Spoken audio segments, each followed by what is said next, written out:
Kodama no Omocha is our first series on our list. This is what happens when a bunch of animators first gorge themselves on chocolate, sweets, and soda before making a show. It is funny, hyper, and very silly. The show revolves around child star Sana as she deals with her stoic nemesis Hayama Akito, who is her polar opposite. She tries to look on the bright side of things while he laughs at others' misery. If they were board games, then she would be Candyland and he would be 52 card pickup. Of course, part of the joy of watching is that, no matter how much they hate each other, they secretly have feelings for one another. The show is populated with other zany characters like her mom, who has squirrels living in her hair, the weirdo host of her TV show Child's Toy, and her manager, that she lovingly calls her... Well, I'll just show a clip.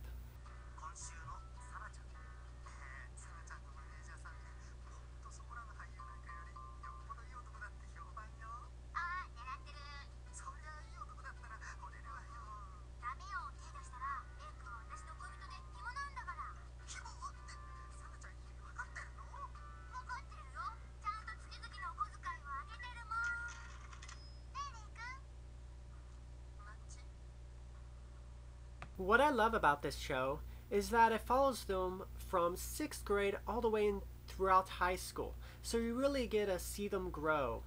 Between the silly antics, there's dramatic story arcs that are surprisingly dark for a show that is this lighthearted. The animation might not be the best, but I definitely recommend the show. It really feels like you really get to know the characters, watch them experience what it's like to grow up, the joys and the sorrows of it. And I find a lot of animation shows that are long running are afraid to age their characters. So I think this is definitely a nice change. And if you're still not sure, this scene should pretty much sum up what you're about to get into.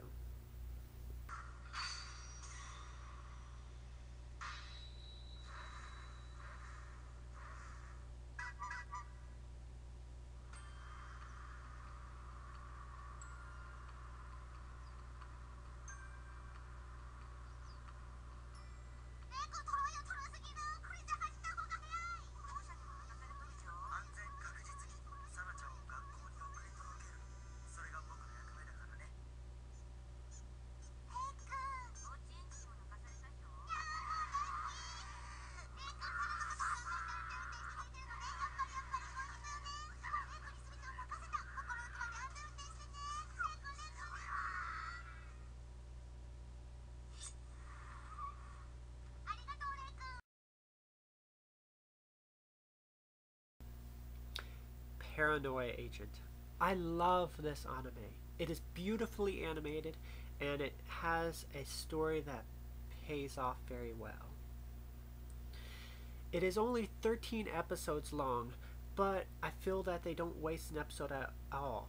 There is a pseudo filler episode part of the way through, but I think it adds a lot to it and it definitely keeps my interest.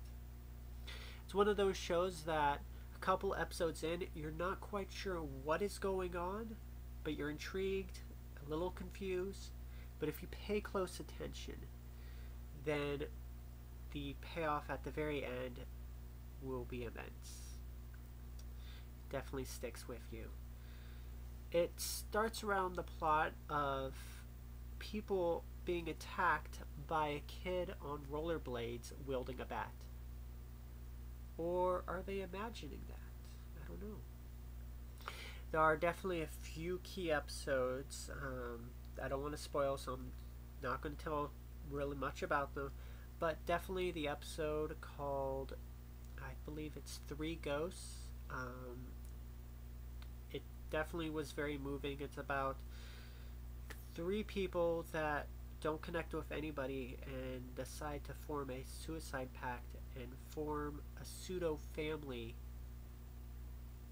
by pursuing suicide together. It definitely really stuck with me. I love that episode, and I think if you don't find yourself bawling in tears at the very end of this series, something must be wrong with you. So I highly recommend the show. It has a crazy intro, and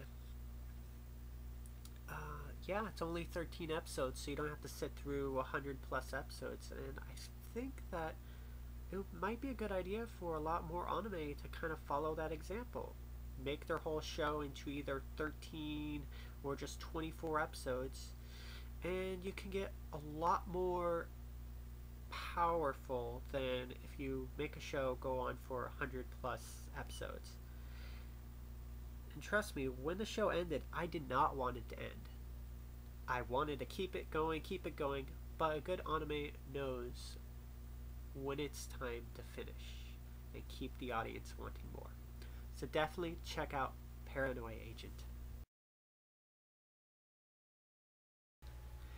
Higurashi no Naku Koroni, that's a mouthful to say, or otherwise known as When They Cry. This anime is rather famous, or should I say infamous, for a lot of its cruel, bloody, torture, and death scenes. This anime starts out like a school comedy about a boy named Keiichi who moves to small town Japan and makes some friends at the local school. The girls he meets seem like sweet, funny anime girls, and then they quickly turn to raving homicidal maniacs that like to torture people. This show has a lot of episodic arcs that beckon the question of what will happen differently if a character did something else.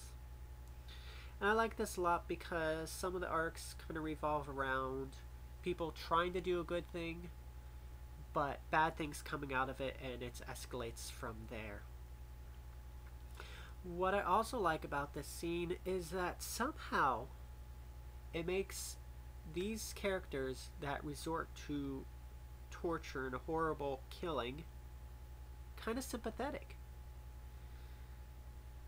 which seems rather surprising, but I think that's one of the show's strengths. It always keeps the watcher interested in what's going on and going from one moment to the next, and everything there, all the loose ends might not be tied together most in the first season, but I felt that the ending worked. I really liked the ending of the first season.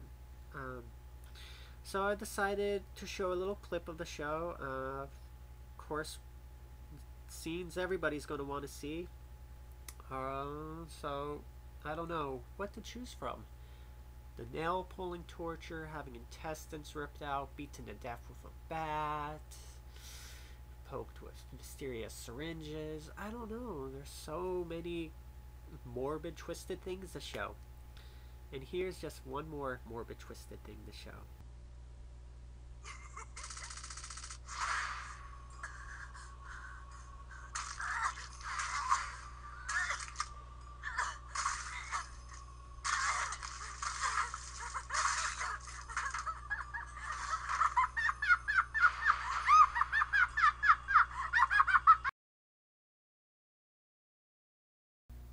Death Note. I'm sure most of you have heard of that name, but in case you haven't, the plot is that there's a boy named Light who happens upon a Death Note left by a demon. In this ledger, you could write somebody's name and they will die. I really like this show because it's not afraid to take chances, killing off characters or throwing in plot twists that would otherwise crumble if written by inept writers. I really like that there's a whole psychological game between Light as Kira and the person who's trying to take down Kira, L, our favorite candy eating weird detective guy. Also, another thing that I enjoy about this show is that it's kind of like a philosophy lesson. Is it okay to kill bad people? Does that make the world a better place? Light thinks so, and L doesn't. But it's up to you, the viewer, so who do you side with?